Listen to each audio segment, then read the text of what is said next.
안녕하세요. 저는 10년 넘게 병원에서 다양한 여성들을 진료해온 산부인과 전문의입니다. 그중 상당수는 유흥업소에서 일하거나 과거에 일했던 경력이 있는 여성들이었습니다. 오늘은 의사의 입장에서 특히 남성분들에게 꼭 전하고 싶은 이야기가 있어 이 자리에 나섰습니다. 진료실 안에서 제가 보고 듣고 경험한 수많은 사례들, 그리고 그 뒤에 숨겨진 현실, 그것을 외면한 채 그녀는 나만 특별하게 생각할 거야 라는 착각 속에 빠지는 분들이 많습니다. 에이스 언니들은 진료실에서 더 많이 만납니다. 유흥업소에서 일하는 여성들, 흔히 말해 룸살롱, 템프로, 하이텐 같은 곳에서 일하는 이른바 에이스 언니들은 단지 외모가 뛰어난 것만이 아닙니다. 그들은 돈을 버는 법을 압니다. 남자 심리를 꿰뚫고 있죠. 하지만 그 대가는 분명합니다. 질염, 방광염, 요도염, 성병, 진료실에 와서 선생님, 또 냄새 나요. 가려워요. 생리 안 해요. 배가 아파요라는 말을 수없이 반복하는 사람들이 바로 이분들입니다. 이런 말하면 혹자는 이렇게 묻습니다. 그래도 예쁜데요. 남자가 환상 하나 없이 어떻게 삽니까? 네, 맞습니다. 저도 여자니까 그 심리를 이해 못하지는 않습니다. 하지만 몸과 돈, 그리고 감정까지 빼앗긴 뒤에야 후회하는 남자들을 저는 너무 많이 봤습니다. 그녀는 날 사랑했어요. 정말일까요? 남자 환자 중엔 이런 분들이 있습니다. 선생님, 그 친구가 원래 유흥하던 애였는데 저랑 사귀고 다 끊었대요. 이젠 회사 다닌다네요. 이 말 진료실에서 100번도 넘게 들었습니다. 그런데 그 회사라는 곳이 대개 스케줄 매니저 있는 출장 마사지 업소거나 2차 나가는 비밀룸입니다. 표면상 일을 끊었다고 말하지만 이 일은 그렇게 쉽게 손절할 수 있는 구조가 아닙니다. 한번 빠지면 돈의 맛을 알게 되고 몸으로 돈 버는 방식이 편해지면 다시 돌아가는 경우가 많습니다. 그 와중에 남자 하나쯤은 감정 소비로 이용하기도 합니다. 오빠, 나 이제 진짜 이 일 안 해. 나 이번 달까지만 하고 그만둘 거야. 그런데 이번 달 방세랑 동생 등록금이 급하게 필요해 도와줄 수 있어? 이 말 제가 직접 들은 겁니다. 그 여성 환자 입에서. 그녀는 이렇게 말하더군요. 그 오빠요? 그냥 ATM이에요. 지가 날 좋아해서 도와주는 건데 뭐. 질에서 썩은 냄새가 난다고요? 이제 조금 현실적인 얘기를 하겠습니다. 남성분들, 혹시 이런 경험 있으신가요? 관계 도중에 역한 냄새가 올라온다. 관계 이후 요도 끝이 따끔하거나 소변 볼 때 찌릿하다. 어느 날 갑자기 고환 옆이 부어오른다. 이런 증상은 대부분 비위생적 관계에서 비롯된 감염 증상입니다. 그런데 많은 분들이 이런 걸 여자에게 직접 말하지 못하고 그냥 참습니다. 예쁘니까, 상처 줄까봐. 그 사이에 병은 악화됩니다. 트리코모나스, 캔디다, 클라미디아, 임질, 매독, 헤르페스, HPV. 이 병들은 모두 겉으로 보기엔 멀쩡한 사람에게서도 전염됩니다. 특히 유흥업소 여성들 중엔 정기검진 안 받는 사람도 상당히 많습니다. 진료실에서는 관계한 남자가 3명이에요 라고 말하지만 사실은 일주일에 수십 명을 상대한 경우도 있습니다. 한 남성의 파멸 진료실에서 만난 한 사례. 30대 중반의 남성이 제 산부인과 진료실로 찾아왔습니다. 놀라실 수도 있겠지만 요즘은 남성분들도 증상에 따라 산부인과 문을 두드립니다. 특히 성관계 이후 파트너의 이상 증세와 함께 본인에게도 통증이나 분비물 등의 변화가 나타나면 정확한 원인을 알고자 진료를 요청하는 경우가 점점 늘고 있습니다. 그 남성은 조심스럽게 입을 열었습니다. 선생님, 소변 볼 때 통증이 너무 심합니다. 그리고 고환 근처가 부어오르고 열이 나요.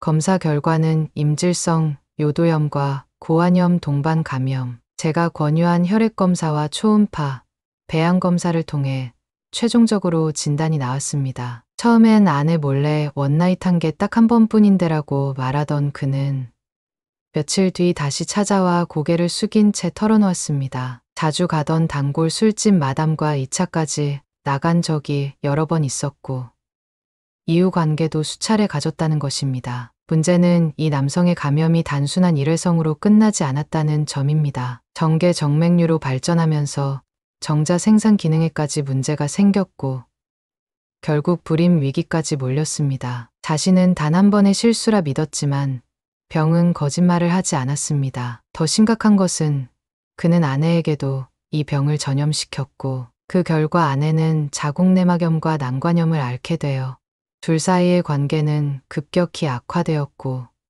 결국 이혼 소송으로 이어졌습니다. 제 아내는 아무 죄가 없었어요. 그런데 제 잘못 때문에 건강도, 결혼도, 아이 낳을 기회도 모두 망쳐버렸습니다. 그의 눈가가 붉어졌던 그 순간이 저는 지금도 잊히지 않습니다. 이런 비극, 드라마 속 이야기 아닙니다. 제 진료실 안에서 실제로 일어난 일입니다. 유흥업 여성의 일상 명품과 빚, 그리고 자멸의 사이클.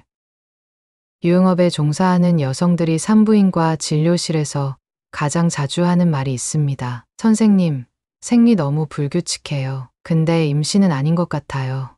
생리 유도약 좀 주세요. 이번 달엔 진상 손님이 너무 많았어요. 다리 밑에 멍이 들었는데요.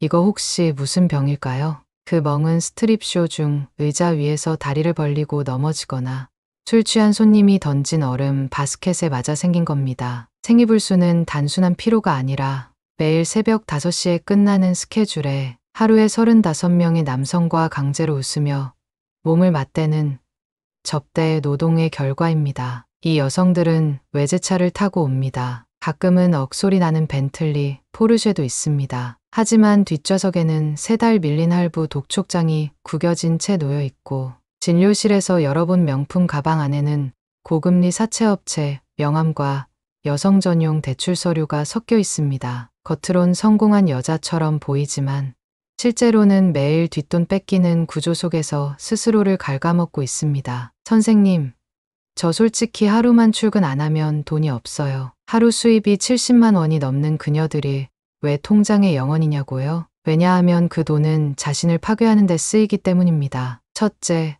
호스트바 탕진. 본인도 남자에게 오빠 소리 들으며 탕진하고 옵니다. 어이없게도 자기야.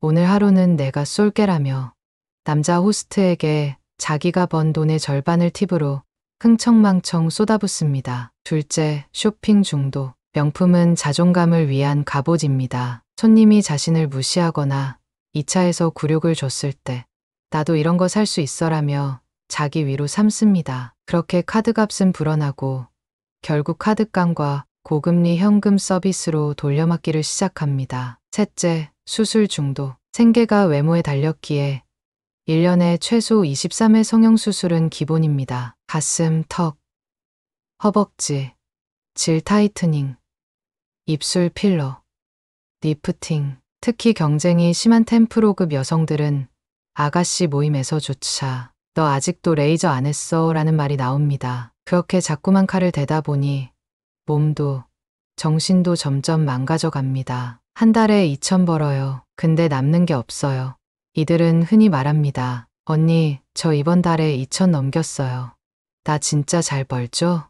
하지만 통장엔 200만 원도 없습니다. 왜냐하면 매주 200씩 호스트바, 100씩 카드값, 80은 룸메 언니 빌린 돈 갚고 150은 병원비와 수술 예약금으로 빠지니까요. 유흥 여성이 버는 2천만 원은 숫자 노름일 뿐 실제로 마이너스 인생입니다. 그리고 마지막에 남는 건 자궁의 염증과 흉터만 남고 아직 30도 안 됐는데 생리가 멈추고 사랑이라 믿었던 남자에겐 오빠 카드 대줄래요?